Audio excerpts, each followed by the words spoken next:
అందరికీ కొత్త నవలలోకి స్వాగతం. ఈ నవల పేరు మల్లిక. ఈ నవలని భారతీదేవి గారు రాశారు. చదువుతున్నది దేవి. అందరూ దయచేసి శ్రీ నవలాసుధ అనే ఛానల్ని కూడా సబ్స్క్రైబ్ చేసుకోండి. ఇంకా కథలోకి వెళ్దామా? సాయంత్రం 5 గంటలైంది. అది మే నెల కావడం మూలంగా ఇంకా వేడి గాలులు వీస్తూనే ఉన్నాయి. అక్కడ కొండల మధ్య కృష్ణానది చీలి ఏరులాగా ప్రవహిస్తోంది. ఆ ఏటి ఒడ్డున ఒక పెద్ద మామిడి తోట. ఓవైపు పంట బరువుతో బంగారు కాంతు లీనుతున్న వరిచేలు, మరోవైపు ఎత్తైన కొండలు, ఆ ఏటి మీద పొడవాటి బ్రిడ్జి. అక్కడ ఎటు చూసినా ప్రకృతి అందాలు నయనానందకరంగా గోచరిస్తున్నాయి. గూళ్లకు చేరుకోవాలనుకున్న ఆత్రంతో పక్షులు గుంపులు గుంపులుగా బారులు తీరి ఎగిరిపోతున్నాయి. సూర్యుని రాకతో పశ్చిమ ఆకాశం నిండు ముత్తైదులాగా కళకళలాడుతోంది. కాలవ గట్ల మీద వరిచేల మధ్య పూచిన తంగేడు పూలు గాలికి రాలి నేలంతా పూలు పరిచినట్టుగా ఉంది. మామిడి తోటలో చెట్టు బోదె కాను కూర్చున్నాడు ప్రతాప్. అతని తొడ మీద తలబెట్టుకొని పడుకుంది మల్లిక. మల్లిక పిలిచాడు ప్రతాప్ మృదువుగా. మత్తుగా మూలుగుతూ అతని చేతిని అందుకుని చెక్కిలికి ఆంచుకుంది మల్లిక. ఆ చిరు స్పర్శకే శరీరంలో అణువణువు విద్యుత్ కంపనాలు ప్రవహించినట్టుగా చలించిన ప్రతాప్ ఆమె భుజం చుట్టూ చేతులేసి ఆమెను గుండెల మీదకు లాక్కున్నాడు. ఏంటి ఆలోచిస్తున్నావు? ఆమె కళ్ళల్లోకి కళ్ళు పెట్టి చూస్తూ ప్రేమగా అడిగాడు. మిమ్మల్ని గురించి తప్ప నాకు వేరే ఆలోచనలు ఏమీ ఉండవండి. ఇప్పుడేం ఆలోచిస్తున్నానో చెప్పనా? అందమైన కనురెప్పలను రెపరెపలాడిస్తూ అంది. చెప్పు, లాలన్నగా ముంగురులు నిమురుతూ అన్నాడు. కలలో కూడా ఊహించలేని ఈ అదృష్టం నిజమా, బ్రహ్మ, క్షణికమా, శాశ్వతమా అని ఆలోచిస్తున్నాను. అతి త్వరలో నిజం కాబోతున్న కళ, ప్రేమగా అన్నాడు. ప్రతి కదలికలోనూ అతని తలపు, ప్రతి తలపులోనూ అతని ప్రేమ వెల్లువలాగా ఆమెను కమ్మేస్తోంది. అతని స్పర్శ పారవస్యంలో పులకించిపోతున్న ఆమె అతనితో మనసారా ఏవేవో మాట్లాడాలి అని అనుకుంటోంది.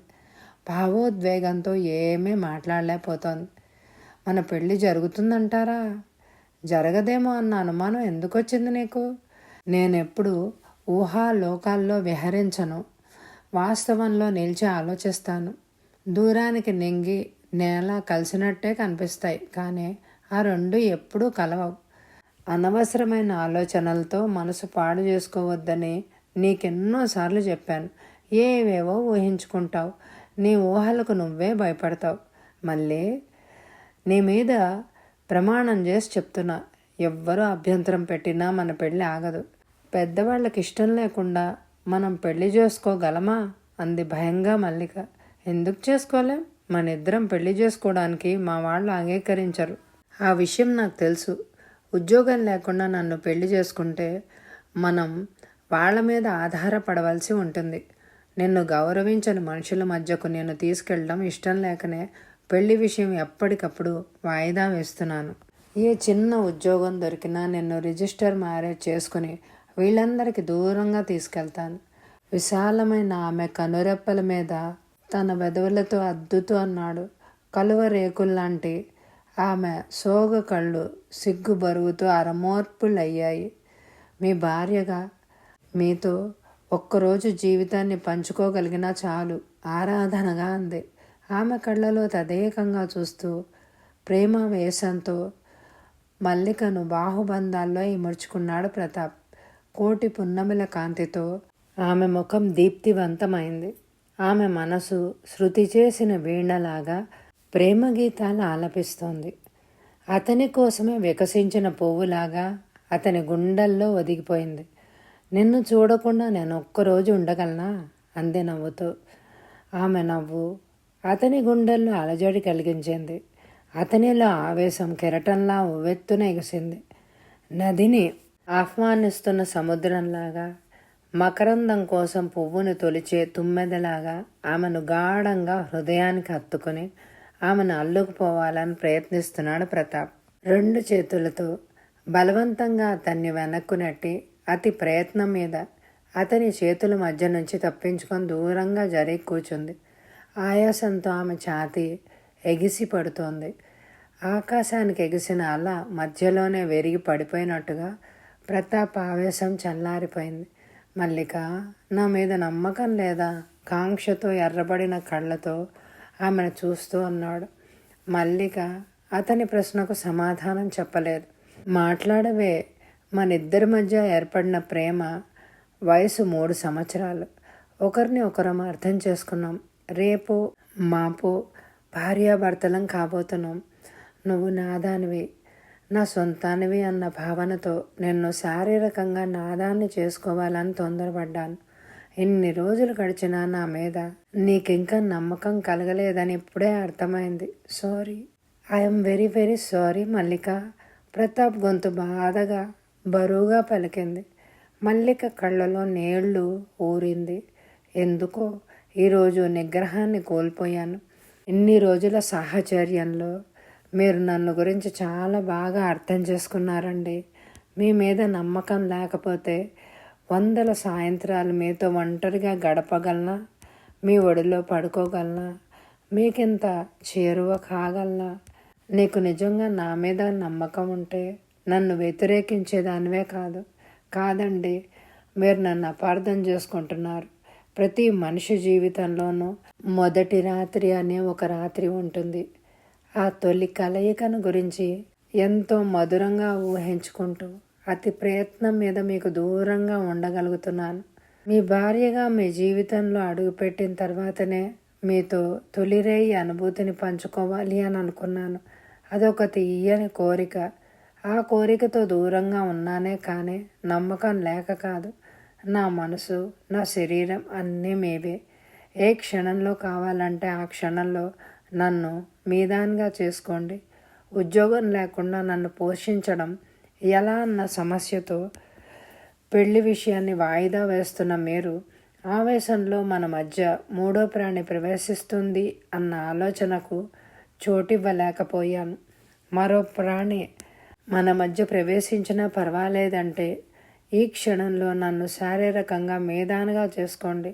నాకు మాత్రం అంతకంటే కావాల్సింది ఏముంది అంది అతని కళ్ళలోకి చూస్తూ. మౌనంగా ఆమెనే చూస్తున్నాడు ప్రతాప్. నా ఆలోచనలు తప్పైతే నన్ను క్షమించండి అంది నీళ్లు నిండిన కళ్ళతో మల్లిక. ఆమె కన్నీటిని తన చేతితో తుడిచి ఆమెను గుండెలు కదుముకుంటూ, నేనంత దూరంగా ఆలోచించలేదు. మళ్ళీ మగాడికి ఆవేశం ఎక్కువ, ఆడవాళ్ళకు ఆలోచన ఎక్కువ. నీకున్న ముందు చూపు నాకు లేదు చూడు. తల మీద తన గడ్డాన్ని ఆంచుతూ అన్నాడు. దొరవారికి కోపం పోయినట్టేనా? నీ మీద కోపం వస్తే కదా పోవడానికి అన్నాడు నవ్వుతూ ప్రతాప్. నన్నెప్పుడు ఒక అనుమానం పీడిస్తూ ఉంటుంది. ఆ అనుమానాన్ని నివృత్తి చేసుకుంటే గానీ నా మనసు ప్రశాంతంగా ఉండదు. నిన్నంతగా బాధపెట్టే అనుమానం ఏమిటో? 100 ఎకరాల భూస్వామికి ఒక్కడే కొడుకు మీరు. మీ అక్కగారి తోటలో పనిచేసి తోటమాలి కూతుర్ని నేను. ఆస్తి, అంతస్తు, కులం, మతం ఏవి ఒకటి కావు. అన్నిట్లోనూ మీకంటే తక్కువ దాన్ని నేను. 1,00,000 రూపాయల కట్నంతో కూతుళ్ళని ఇస్తామంటూ ఆడపిల్ల తల్లిదండ్రులు మీ చుట్టూ తిరుగుతుంటే మీరు నాలో ఏం చూసి నా చుట్టూ తిరుగుతున్నారు? అతని కోర మిసాన్ని చూపుడు వేలుతో నిమురుతో అంది. కల్మషం లేని మంచి మనసు. ఆ మనసులో నా పట్ల నీకున్న ప్రేమ, ఆరాధన నన్ను నీ వశం చేశాయి. నేను కావాలంటే చదువుకున్న అమ్మాయినైనా పెళ్లి చేసుకోగలను. మళ్ళీ నాకు కావాల్సింది, నేను కోరుకునేది నన్ను ప్రేమించే అమ్మాయిని. నేను ప్రేమించే అమ్మాయిని కాదు. లిప్స్టిక్లతో పెదవులను ఎరుపు చేసుకునే అమ్మాయిల కంటే ముద్దబంతి పువ్వు లాంటి నువ్వే నా కళ్ళకు అందంగా కనిపిస్తావు. నా కాబోయే భార్య నాకంటే తక్కువలో ఉండాలి. అన్ని విషయాల్లో నా మీద ఆధారపడి ఉండాలి. అటువంటి అమ్మాయి కోసం నా అన్వేషణలో అడవి మల్లె పువ్వు లాంటి స్వచ్ఛమైన మనసు, ప్రేమించే హృదయం, శీలానికి విలువనిచ్చే నీ వ్యక్తిత్వం, నేను కోరుకునేవన్నీ కలబోసి నా కోసమే రూపొందించిన ఈ బంగారు ప్రతిమ నాకు లభించింది వరంలాగా. అదృష్టంలాగా పొందిన నిన్ను అపురూపంగా నా గుండెల్లో నిలుపుకున్నాను. కొత్త పెళ్లి కూతురులాగా అందంగా మురిపెంగా నవ్వింది మల్లిక. ఆ నవ్వులో మల్లెపూలు విరబూశాయి. ఆమె నవ్వుతుంటే బుగ్గల్లో సొట్టలు పడతాయి, కళ్ళు అరమోడ్పులు అవుతాయి. అప్పుడు ఆమె మొహం మరింత ఆకర్షణీయంగా ఉంటుంది. వాళ్ళిద్దరూ కబుర్లు చెప్పుకుంటూ ఎదురెదురుగా కూర్చుంటే నిమిషాలు క్షణాల్లా గడిచిపోతాయి. సంజ చీకట్లు ముసురుకోవడం కానీ, ఆకాశ వీధుల్లో చంద్రుడు విహారానికి రావడం కానీ వాళ్ళు గమనించనే లేదు. మళ్ళీ, మీ నాన్న ఇంకా ఊరి నుంచి రాలేదా? రాలేదు. మీ బావగారు కూలీలను తీసుకురమ్మని పంపించారు. కూలీలు దొరకలేదేమో, ఈరోజు కూడా రాలేదు. ఒక్కదానివి ఉండగలవా రాత్రిళ్ళు? నాకు భయమన్నది తెలియదు. మాతో పాటు ఈ తోటలో ఇంకా 4 కుటుంబాల వాళ్ళు ఉంటున్నారు. చీకటి పడితే 4 కుటుంబాల వాళ్ళు ఒక్కచోటే ఉంటారు. ఇక నేను వెళ్ళనా? అప్పుడేనా గారంగా అంది. ప్రతాప్ చేతుకున్న వాచి వైపు చూస్తూ, 8 గంటలైంది. నేను 4 గంటలప్పుడు వచ్చాను అన్నాడు నవ్వుతూ. మళ్ళీ ఎప్పుడు వస్తారు? రేపు ఇంటర్వ్యూకి హైదరాబాద్ వెళ్తున్నాను. 2 రోజుల వరకు నేను కలుసుకోవడానికి వీలుండదు. ఈసారైనా ఉద్యోగం వస్తుందంటారా? నీ అదృష్టం బాగుంటే వస్తుంది. చూద్దాం ఈసారి ఏమవుతుందో. నేను ఇంటర్వ్యూకి బయలుదేరిన దగ్గర నుంచి మా అమ్మగారు నాన్నగారు నాకు ఉద్యోగం రాకూడదని తిరుపతి వెంకటేశ్వరుడికి ముడుపులు కడుతూ ఉంటారు. ఎందుకని? ఆశ్చర్యంగా అడిగింది. నేను ఉద్యోగం చేయడం వాళ్ళకి ఇష్టం లేదు, అదొక కారణం. ఉద్యోగం జరిగితే నిన్ను పెళ్లి చేసుకుంటానని వాళ్ళ అనుమానం. నిన్ను కోడలుగా చేసుకోవడం వాళ్ళకి ఇష్టం లేదు కదా, అదొక కారణం. నా అదృష్టం మీద నాకు నమ్మకం లేదు. పుట్టగానే అమ్మను పోగొట్టుకున్నాను. నా దురదృష్టపు ఛాయ నన్ను కోరుకుంటున్న మీ మీద పడి మీ వాళ్లకు మిమ్మల్ని దూరం చేస్తోంది అంది మల్లిక తడి కళ్ళతో. అలా ఎప్పుడు అనుకోవద్దు. ఆమె తలను తన ఎదకు అదుముకుంటూ అన్నాడు. మరో 10 నిమిషాల తర్వాత ప్రతాప్ ఇంటికి బయలుదేరాడు. అతనితో కలిసి చాలా దూరం నడిచింది మల్లిక. ప్రతాప్ ప్రతిరోజు వెళ్తాను అనగానే మల్లిక కళ్ళలో నీళ్లూరుతాయి. ఆమె కన్నీటిని చూస్తే అతను వెళ్ళలేడు. ఆమె కన్నీళ్లు తుడిచి లాలించి ఆమెను తోటలోకి పంపించి అతను ఇంటికి చేరుకునేసరికి టైం రాత్రి 9 గంటలైంది. చౌదరి గారిని గురించి ఆ ఊళ్ళో తెలియని వాళ్ళు ఉండరు. ఆయన సమితి ప్రెసిడెంటు. చాలామంది రాజకీయ ప్రముఖులతో ఆయనకు పరిచయాలున్నాయి. ఆ తాలూకాకు ఏ మంత్రి వచ్చినా ఆయన ఇంట్లోనే విందు. వచ్చే పోయే అతిథులతో, ఆయనతో పనులు చేయించుకోవడానికి వచ్చేవాళ్లతో ఆ బంగ్లా ఎప్పుడు చూసినా పెళ్లివారిల్లులాగా కళకళలాడుతూ ఉంటుంది. ఆయనకు 80 ఎకరాల మాగాణి పొలం, 25 ఎకరాల మామిడి తోట, 10 ఎకరాల కొబ్బరి తోట ఉన్నాయి. వీటన్నిటితో పాటు అన్ని వ్యసనాలు కూడా ఉన్నాయి. ప్రతి రాత్రి ఒక స్కాచ్ విస్కీ బాటిల్ ఖాళీ చేయందే నిద్రపోడు. పూటకొక రకమైన కూరతో భోజనం చేసినట్టుగా ప్రతి రాత్రి అతనికి కొత్త రుచులు కావాలి. తాను కోరుకున్న అమ్మాయి పొందు కోసం ఒక రాత్రికి కొన్ని వేలైనా ఖర్చు పెట్టగలడు. 6 అడుగుల ఎత్తు, దృఢమైన శరీరం, మెలి తిరిగిన ఒత్తైన మీసాలు, మడత నలగని జరి అంచున్న ఖద్దరు పంచ, ఖద్దరు లాల్చీతో అందంగా ఆకర్షణీయంగా హుందాగా కనిపిస్తారు. ఆయన వయసు 40 సంవత్సరాలైనా చూడ్డానికి 30 సంవత్సరాల వయసు వ్యక్తిలా కనిపిస్తారు.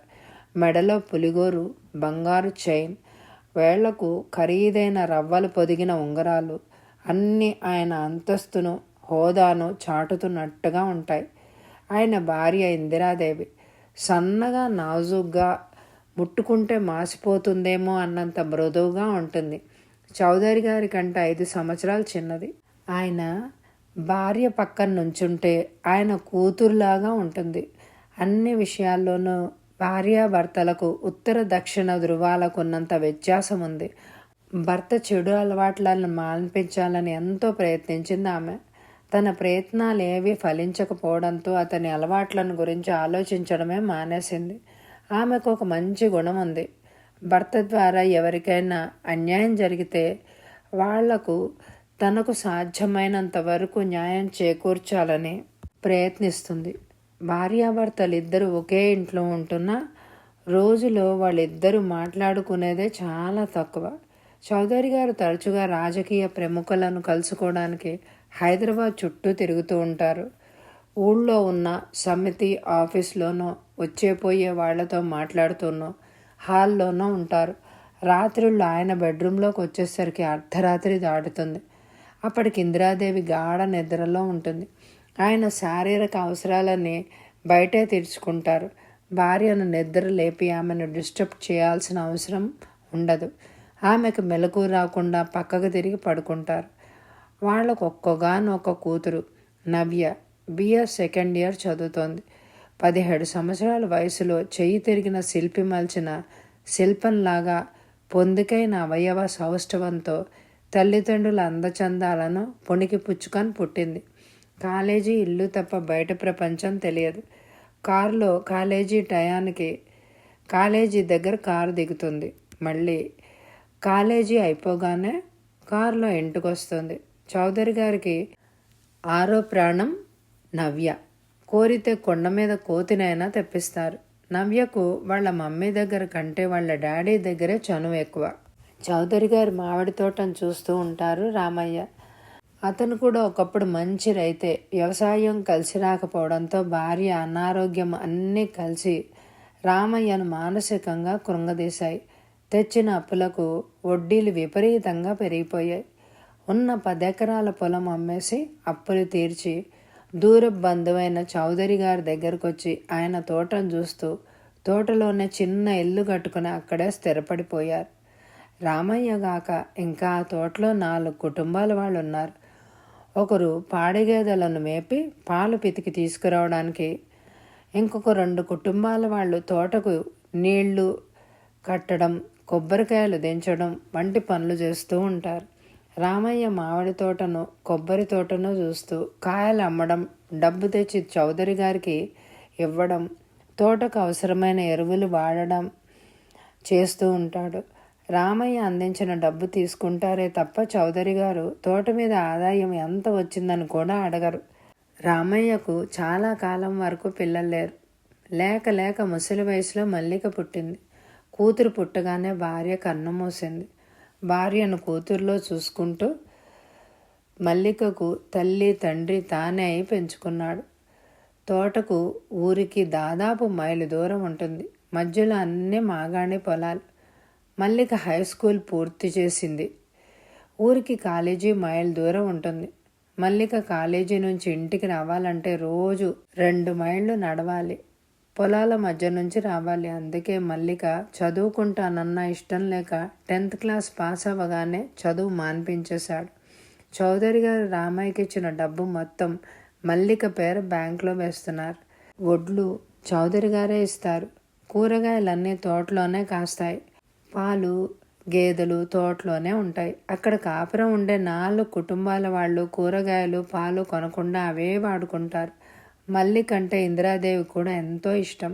ప్రతి సంవత్సరం మల్లికకు అవసరమైన బట్టలన్నీ తనే కొనుక్కొస్తుంది. మల్లికకు 2 జతల బంగారు గాజులు, మెడలోకి బంగారు చైను అన్నీ ఆమె చేయించిచ్చింది. తల్లి ప్రేమ తెలియని మల్లికకు ఇందిరాదేవి అంటే అమితమైన ప్రేమ. 2 రోజులకు ఒక్కసారైనా ఇందిరాదేవిని చూడ్డానికి తోటలోంచి వాళ్ళ ఇంటికి వస్తుంది మల్లిక. మల్లికను తల్లిలా ఆదరిస్తుంది. చౌదరి గారు రామయ్యకు నెలకు 500 ఇస్తారు. ఆ డబ్బులో ఒక 100 మాత్రం ఖర్చు అవుతాయి. మిగతా డబ్బు మల్లిక పేర ప్రతి నెల బ్యాంకులో వేస్తాడు. అలా దాచిన డబ్బు వడ్డీతో సహా కలిసి 40,000 దాకా అయింది. ఈ సంవత్సరం మల్లిక పెళ్లి చేయాలన్న ఆలోచనలో ఉన్నాడు రామయ్య. ఇందిరాదేవి అమ్మ నాన్నగారు కూడా అదే ఊళ్ళో పక్క వీధిలో ఉంటారు. ఆమె తమ్ముడు ప్రతాప్ బీకాం పాస్ అయ్యాడు. ప్రకృతి ఆరాధకుడు. రోజు సాయంత్రం పూట ఏటి ఒడ్డుకు షికారుకు రావడం అతనికి అలవాటు. ఒకరోజు షికారుకు వచ్చిన అతనికి అనుకోకుండా మల్లిక పరిచయమైంది. ఆమె రూపం, ఆమె మంచి మనసు అతన్ని ఆకర్షించాయి. అలా పరిచయమైన మల్లికతో పరిచయం స్నేహంగా మారి 4 నెలలు గడిచేసరికి ప్రేమగా రూపుదిద్దుకుంది. ఇందిరాదేవి నాన్నగారు హరిప్రసాద్ గారికి మనవరాలు నవ్యను కోడలుగా చేసుకోవాలనుంది. ఆయనకే కాదు, ఆయన భార్యకు, కూతురు ఇందిరాదేవికి కూడా అదే ఉద్దేశం ఉంది. చౌదరి గారికి మాత్రం నవ్యను ప్రతాప్కి ఇవ్వాలని లేదు. ఆయన స్నేహితుడు మంత్రి అయిన భూషణ్ రావు గారు వారి అబ్బాయికి ఇవ్వాలని ఉంది. అతను అమెరికాలో డాక్టర్ చదువు పూర్తి చేసి చౌదరి గారి కోరిక మీద అతని పల్లెటూళ్ళలోనే ప్రాక్టీస్ పెట్టాలి అని అనుకునే ఉద్దేశంలో ఉండడం మూలంగా నందిగామలోనే స్వంతంగా ప్రాక్టీస్ పెట్టాడు. నవ్య పుట్టినరోజు నుంచి ప్రతాప్కు పెళ్ళాం పుట్టింది అని అన్నారు. చిన్న వయసు నుంచే నవ్య మనసులో పెద్దవాళ్ళు నాటిన భావం మనసులో హత్తుకుపోయింది. ఆమె వయసుతో పాటు ఆ భావాలు కూడా పెరిగాయి. ఆమె కలల్లో, ఆలోచనలో, ఊహల్లో అన్నిట్లో ప్రతాప్ నిండి ఉన్నాడు. చదువు పూర్తయి ప్రతాప్తో జీవితాన్ని పంచుకునే శుభ గడియల కోసం నవ్య రోజులు లెక్క పెట్టుకుంటోంది. నవ్య, మల్లిక 1వ తరగతి నుంచి హై స్కూల్ వరకు కలిసి చదివారు. మల్లిక ప్రతాప్ను ప్రేమిస్తుందన్న విషయం నవ్యకు తెలియదు. ప్రతాప్ చదువంతా హైదరాబాదులో సాగడంతో అతనితో మల్లికకు అంతకుముందు పరిచయం లేదు. 1 నెల క్రితం వరకు అతను ఇందిరాదేవికి తమ్ముడన్న విషయం కూడా తెలియదు. మల్లిక నవ్య వాళ్ళ ఇంటికి వచ్చే సమయంలో నవ్య కాలేజీకి వెళ్తుంది. ఇద్దరూ తరచుగా కలుసుకోవడానికి కూడా వీలు కావడం లేదు. చౌదరి గారికి కుడిభుజం లాంటివాడు కోటిగాడు. చౌదరి గారు చేసే పాపాలన్నిటికీ కారణభూతుడు. ఆ ఊళ్ళోకి ఉద్యోగరీత్యా ఏ కొత్త అమ్మాయి వచ్చినా ఆ అమ్మాయి వివరాలన్నీ సేకరించి అన్ని సాయంత్రానికి చౌదరి గారికి చెప్తూ ఉంటాడు. చాలామంది అమ్మాయిలకు డబ్బు ఎరగా చూపించో, భయపెట్టో, బెదిరించో ఏదో విధంగా భగీరథ ప్రయత్నం చేసి వాళ్లను తోటలో ఉన్న చౌదరి గారి బంగ్లాకు చేరుస్తాడు. అందుకు ప్రతిఫలంగా చౌదరి గారు అందించే నోట్లు అందుకుంటూ ఆయన పెంపుడు కుక్కలా ఆయన చుట్టూ తిరుగుతూ ఉంటాడు. మామూలు కూలీగా చౌదరి గారి దగ్గర చేరిన కోటిగాడు ఉండడానికి మంచి పెంకుటిల్లు కట్టుకున్నాడు. 3 ఎకరాల మాగాణి పొలం కొనుక్కున్నాడు. పెళ్ళాంచేత కూలి పని మాన్పించి చౌదరి గారి ఇంట్లోనే పాచి పనులు చేయడానికి ఉంచాడు. పిట్టపిట్టలాడే వయసులో కోటిగాడి పెళ్ళం రత్తాలు విరగబూసిన పూల చెట్టులాగా కళకళలాడుతూ ఉంటుంది. ఇందిరాదేవి కళ్ళ కదలికను బట్టి పనులు అర్థం చేసుకుని అన్ని పనులు చేస్తుంది. ఆమె అభిమానాన్ని సంపాదించుకుంది. ఇందిరాదేవి సగం పాతపడిన తన చీరలన్నీ రత్తాలకే ఇస్తుంది. ఆ ఖరీదైన చీరలు కట్టుకుని వాళ్ళింట్లో తిరిగే రత్తాలు ఎవ్వరూ పని మనిషి అనే అనుకోరు, వాళ్ళింట్లో మనిషి అనే అనుకుంటారు. ఇందిరాదేవి కూడా రత్తాల్ని పని మనిషిలాగా చూడదు. ఉదయం 8 గంటలైంది. రాత్రిపూట మంచులో తడిసిన పూలు ఉషోదయ కాంతితో కొత్త అందాలు వెదజల్లుతున్నాయి. పూజకు పూలు కోసుకోవడానికి ఆరుబయట లాన్లోకి వచ్చింది ఇందిరాదేవి. బంగ్లా ముందు దాదాపు 1/2 ఎకరం స్థలం ఉంది. చుట్టూ ఎత్తైన ప్రహరీ. ఆ ప్రహరీకి 10 గజాల దూరంలో ఎత్తైన కొబ్బరి చెట్లు, అశోక చెట్లు ఉన్నాయి. మిగతా స్థలంలో పొదరిళ్లలాగా గుబురుగా అల్లుకున్న మాలతి, గుల్మొహర్ చెట్లతో పాటు రకరకాల గులాబీలు, మల్లెలు, మందారాలు, ఎన్నో రకాల పూల చెట్లున్నాయి. రోజు 2 గంటలు సాయంత్రం పూట తనే స్వయంగా తోట పని చేస్తుంది. రబ్బర్ ట్యూబ్తో పూల చెట్లకు నీళ్లు పెడుతుంది, పాదులు చేస్తుంది. ఆమెకు ఆ తోటే ప్రాణం. ఉదయం నిద్ర లేవగానే తలస్నానం చేసి పారిజాత పూలతో, తులసి దళాలతో దేవునికి పూజ చేస్తుంది. చౌదరి గారు పేపర్ చూస్తూ వరండాలో కూర్చున్నారు. ఆయనకు ఎదురుగా రాముడి ముందు హనుమంతుడిలాగా వినయంగా చేతులు కట్టుకుని నుంచుంటాడు కోటిగాడు. అతన్ని చూస్తూనే ఒంటి మీద తేళ్లు జర్రులు పాకుతున్నంత కంపరంగా ఉంటుంది ఇందిరాదేవికి. కోటిగాడికి ఆమెను చూస్తేనే గుండెల్లో దడ పుట్టుకొస్తుంది. ఆమె ఎదురుగా మాట్లాడాలంటేనే భయం అతనికి. కోటిగాడిని చూడగానే అసహ్యంగా మొహం తిప్పుకుంటుంది. వేగంగా అడుగులేస్తూ లోపలికి వెళ్ళిపోతుంది ఇందిరాదేవి.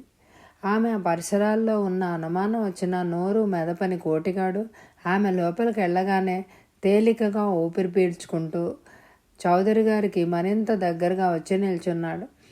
అతనంత దగ్గరగా వచ్చి నిల్చున్నాడు అంటే చౌదరి గారికి అవసరమైన సమాచారం అందించడానికే వచ్చాడని అర్థం. చదువుకున్న పేపర్ మడిచి టీపై మీద పడేసి కోటికివాడి వైపు చూస్తూ ఉదయాన్నే వచ్చావు, ఏమిటి విశేషం అన్నారు నవ్వుతూ. ఎవరెస్ట్ శిఖరాన్ని అధిరోహించిన విజేతలాగా నవ్వాడు కోటిగాడు. చౌదరి గారు ఉత్సాహంగా సిగరెట్ ముట్టించి విలాసంగా పొగ వదులుతూ, నీకిదో జబ్బు, విషయాన్ని త్వరగా చెప్పవు, గంటసేపు నా అంచుతో చెప్తావు. మన ఊరి ఎలిమెంటరీ స్కూల్కు ఒక పంతులమ్మ వచ్చింది, తమరికి తెలుసు కదా? అవును, పేరు పద్మ. ఆ అమ్మాయి టీచర్గా మన ఊరికి వచ్చి 2 నెలలైందిగా. ఆ అమ్మాయి గురించి నేను చెప్పేది. సొంత ఊరుకు ట్రాన్స్ఫర్ చేయించమని అడగడానికి ఒకసారి నా దగ్గర కూడా వచ్చింది. ఆ అమ్మాయి పైకి కనిపించే అంత అమాయకురాలు కాదు దొరా, ఒట్టి పెంకి మనిషి. అంతటి పెంకి మనిషిని నేను ఎంతవరకు చూడలేదు. ఆ విషయం చెప్పడానికైనా నువ్వు వచ్చింది విసుగ్గా అన్నాడు. ఆ పెంకి మనిషిని మన దారికి తేవడానికి నాకు 2 నెలలు పట్టింది.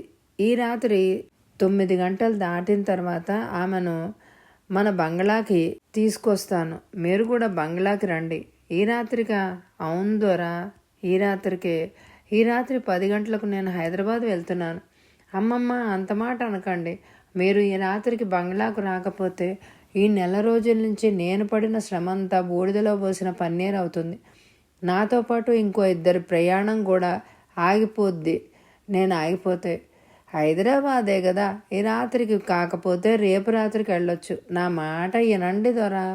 ఏమైనా సరే తమరు ఈ రాత్రికి ఆ బంగ్లాకు రావాల్సిందే. సరే అంటూ జేబులో ఉన్న 10 రూపాయల నోట్లు తీసి కోటిగాడికి అందించాడు.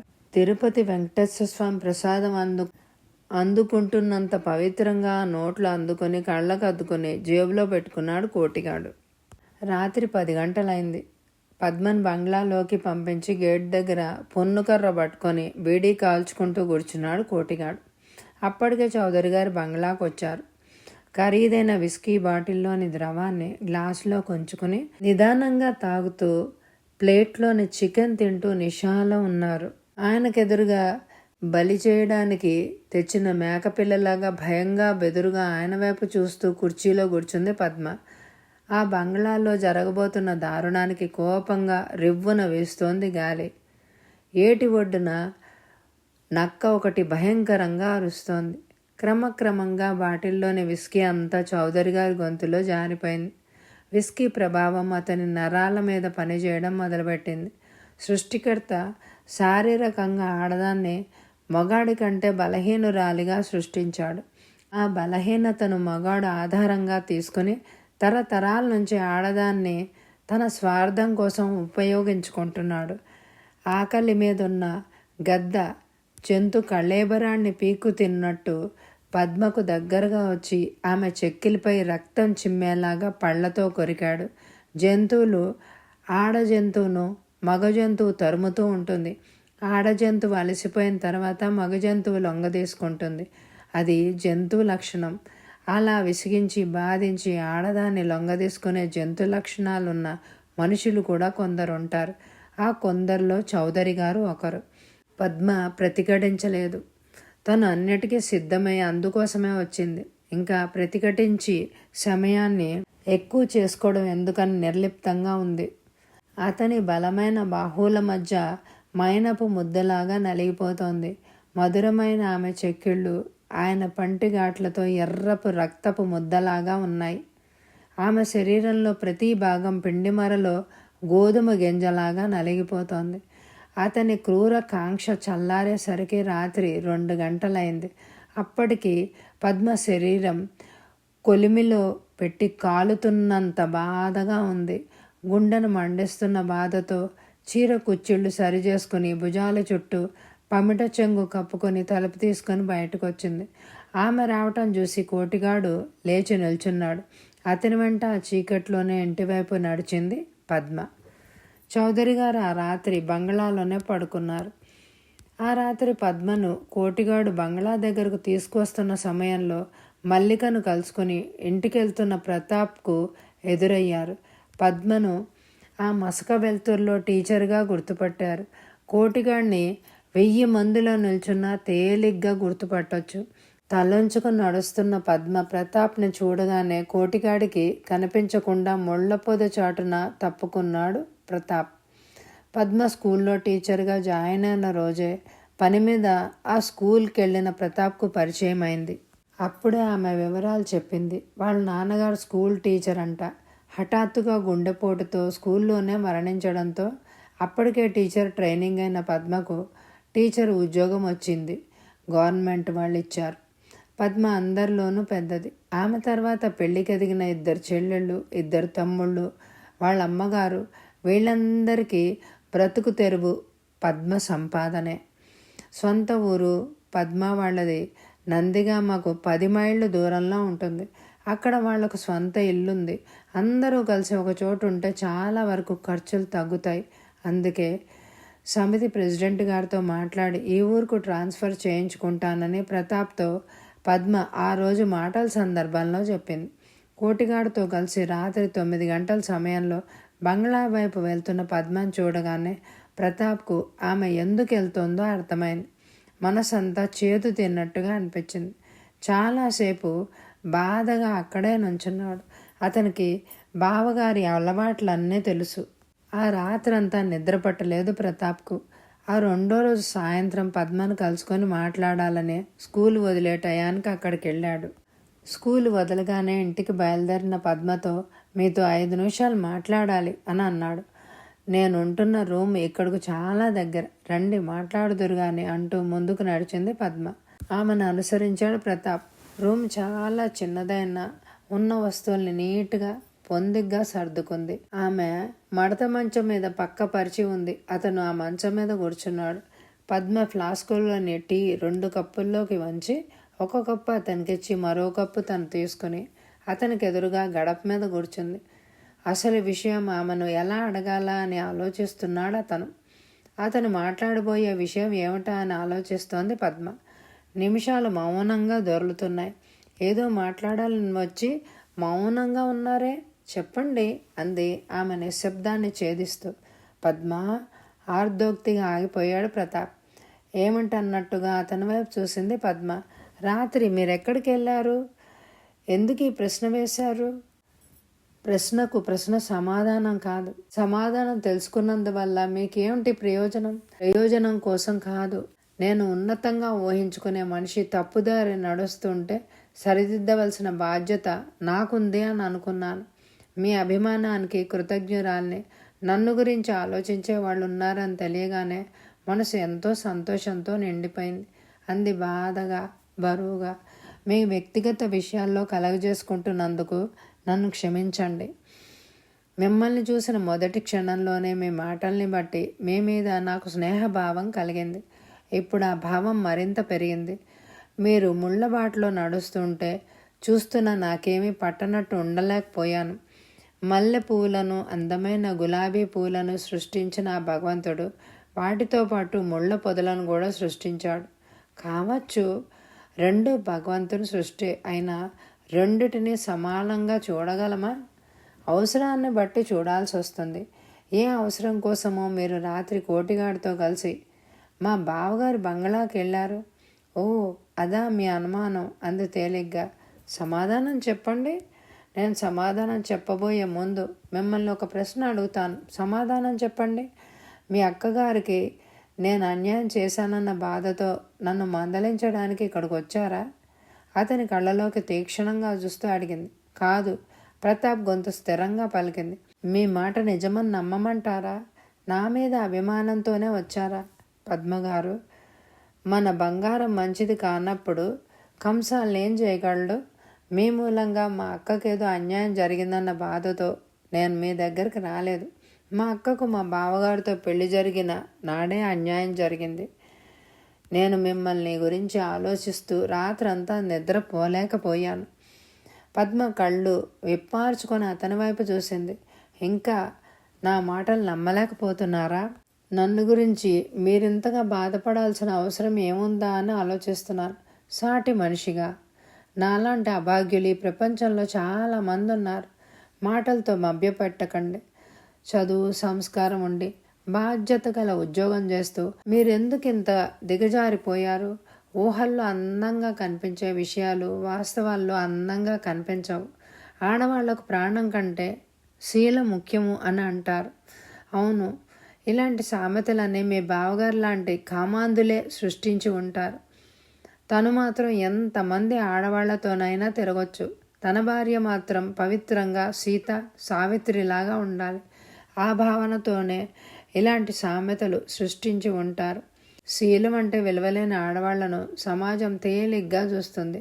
అలాంటి వాళ్ళను నలుగురు అసహించుకుంటారు. ప్రతాప్ గారు, నేను కూడా సీత సావిత్రి లాంటి మహాపతివ్రతలు పుట్టిన భారతదేశంలోనే పుట్టాను. మన సాంప్రదాయాలు, సమాజపు విలువలు అన్నీ నాకు తెలుసు. అన్నీ తెలిసి కూడా ఎందుకు ఇలాంటి పని చేశావా అని అనుకుంటున్నారా? పేదవాడు పగలంతా గొడ్డు చాకరీతో లెక్కలు ముక్కలు చేసుకొని సంపాదించిన కడుపు నింపుకోలేని బాధతో ఆకలిని రోజంతా పడిన శ్రమను మర్చిపోవడానికి అతను తనకు అందుబాటులో ఉన్న మత్తు పానీయాలను తాగితే అతన్ని తాగుబోతు వెధవనే ఆశ్రయించుకుంటుంది సమాజం.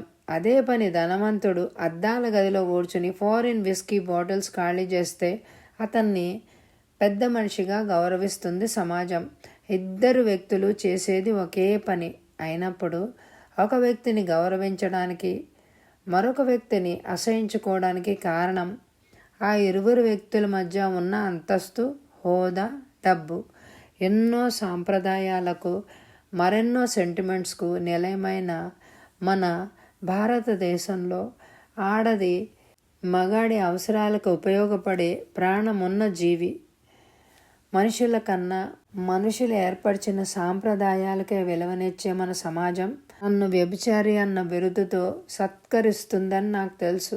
కానీ నేను అలాంటి పరిస్థితుల్లో ఈ పతనానికి దిగజారానో ఏ ఒక్కరూ ఊహించలేరు. ప్రతాప్ గారు, మా నాన్నగారు ఎంతోమంది విద్యార్థులకు ఇంటి దగ్గర చదువు చెప్పేవారు.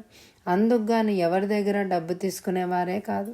అంత గౌరవంగా, అభిమానంగా 10 మందికి ఉపయోగపడే మనిషిలాగా బ్రతికారు. అటువంటి హఠాత్తుగా చనిపోతే ఎవ్వరూ మమ్మల్ని ఆదుకోలేరు. నాన్నగారు పోయిన తర్వాత ఎన్నో పూటలు పస్తున్నాం. చివరకు నాకు ఉద్యోగం వచ్చింది. ఆ ఉద్యోగం సంపాదించడం కోసం నేను ఎన్ని పాటలు పడ్డానో ఆ భగవంతుడికే తెలియాలి. మామూలు ప్రయత్నాలు ఫలించలేదు. ఓ రాత్రంతా నా శరీరాన్ని ఒక ఆఫీసర్కి అర్పించుకుంటే కానీ ఆర్డర్ కాగితం నా చేతికి అందలేదు. నా జీతం 600. ఆ చిన్న రూముకు అద్దె 100 రూపాయలు. ఎంత పొదుపుగా వాడినా నా కింద 200 ఖర్చు అవుతాయి. మిగిలిన 300లో 5 నెలంతా గడుపుకోవాలి. నేను కూడా మా ఊళ్ళోనే ఉద్యోగం చేస్తూ మా వాళ్లతో కలిసి ఉంటే నెలంతా మా కుటుంబం పస్తులు ఉండకుండా పచ్చడి మెతుకులైనా తింటుంది. అందుకే నన్ను మా ఊరికి ట్రాన్స్ఫర్ చేయమని అర్థించడానికి మీ బావగారి దగ్గరికి వెళ్ళాను. 2 నెలలు గడిచినా ట్రాన్స్ఫర్ జరగలేదు. కోటిగాడి ద్వారా ఒక వర్తమానం అందింది. ఆ వర్తమానమే రాత్రి నేను బంగ్లాకు వెళ్ళడం. మా కుటుంబం కోసం ఉద్యోగం ప్రయత్నంలో ఒక్కసారి శీలాన్ని పోగొట్టుకున్నాను. ఇప్పుడు ట్రాన్స్ఫర్ కోసం మరోసారి శీలాన్ని పోగొట్టుకున్నాను. ఒక నేరం చేసినా అదే శిక్ష, 100 నేరాలు చేసినా అదే శిక్ష. ఎలాగూ నేను శీలం లేని దాన్నే. ప్రతాప్ గారు, మీరు కానీ ఈ సమాజం కానీ తప్పు పట్టాల్సిందే నన్ను కాదు. నారు పోసినవాడు నీరు పోయడా అంటూ సంతానాన్ని పెంచే పెద్దవాళ్లను శిక్షించాలి. మా నాన్న 5 సంతానాన్ని ఈ భూమి మీద వదిలి ఆయన దారిన ఆయన చూసుకుని వెళ్ళిపోయారు. ఇకపోతే మా అమ్మ 4 పిల్లలు కడుపు నిండా తినడానికి, ఒక పిల్ల జీవితం నాశనం అయిపోయినా పర్వాలేదనుకుంది. పేదరికం మాతృప్రేమను కూడా చంపుకుంది. ప్రతాప్ గారు, రేపు మా ఊరు నన్ను ట్రాన్స్ఫర్ చేస్తున్నారు. ఇప్పుడు చెప్పండి, నేను చేసింది తప్పంటారా? నాకు శీలం అంటే విలువ లేదంటారా? అతని కళ్ళలోకి గుచ్చి చూస్తూ అడిగింది పద్మ. ప్రతాప్ తలెత్తి ఆమె కళ్ళలోకి చూడలేకపోయాడు. ఆమెను అపార్థం చేసుకున్నందుకు మనసులోనే ఎంతో బాధపడ్డాడు. నాకు అందరిలాగా పెళ్లి చేసుకుని భర్త పిల్లలతో హాయిగా కాపురం చేసుకోవాలనే ఉంది. నేను నష్ట జాతకురాల్ని. నా కోరిక తీరదు. పిల్లల్ని కనడమే పరమావధిగా పెట్టుకున్న తల్లిదండ్రులు పుట్టిన నాలాంటి దురదృష్టవంతుల బ్రతుకులు ఇంతే. మాలాంటి నిర్భాగ్యుల జాతకాలను ఎవ్వరూ మార్చలేరు. Sorry, I'm very very sorry పద్మగారు అన్నాడు ప్రతాప్ బాధగా. నాకు మాత్రం ఇంతకాలానికి నా కోసం బాధపడే ఒక ఆత్మీయుణ్ణి సంపాదించుకున్నాను అని తృప్తిగా ఉంది. నిర్లిప్తతతో కూడిన చిరునవ్వు నవ్వింది. పద్మగారు, ఒక సలహా చెప్పండి. రెక్కలు వచ్చిన తర్వాత పక్షులు గూడు వదిలి తోడును వెతుక్కుంటూ ఎగిరిపోవడం సహజం. అలాగే ఇప్పుడు మీ కుటుంబం కోసం మీరు చేసిన త్యాగాన్ని కొంతకాలం పోయిన తర్వాత మీ కుటుంబంలోని మనుషులే గుర్తించరు. స్వార్థంతో ఎవరి దారి వాళ్ళు చూసుకుంటారు. అప్పుడు మీరు ఒంటరిగా మిగిలిపోతారు. గడిచిపోయిన కాలం తిరిగి రాదు. అన్నీ పోగొట్టుకున్న మీకు అండగా నిలిచేవారు ఉండరు. అప్పుడు మీ త్యాగం అర్థం లేని త్యాగం అవుతుంది. జరిగిపోయిన సంఘటనలను ఒక పేడ కలలాగా మర్చిపోండి. మీకు నచ్చిన వ్యక్తిని పెళ్లి చేసుకుని అందరిలాగా హాయిగా బ్రతకండి. మనిషికి జీవితం దేవుడిచ్చిందైతే జీవితపు విలువలు తెలుసుకుని జీవితాన్ని పండించుకోవడం మనిషి తెలివితేటల మీద ఆధారపడి ఉంటుంది. మరి వచ్చే ఎపిసోడ్లో పద్మ అతని మాట వింటుందా? మల్లికకు ఇతనికి పెళ్ళవుతుందా? చౌదరి గారు ఒప్పుకుంటారా? ఇవన్నీ తెలియాలంటే ఈ ఎపిసోడ్ని లైక్ చేయండి. వచ్చే ఎపిసోడ్ కోసం ఎదురు చూడండి. అలాగే శ్రీ నవలా సుధా అనే ఛానల్ని సబ్స్క్రైబ్ చేసుకోండి. Thank you very much my dear friends.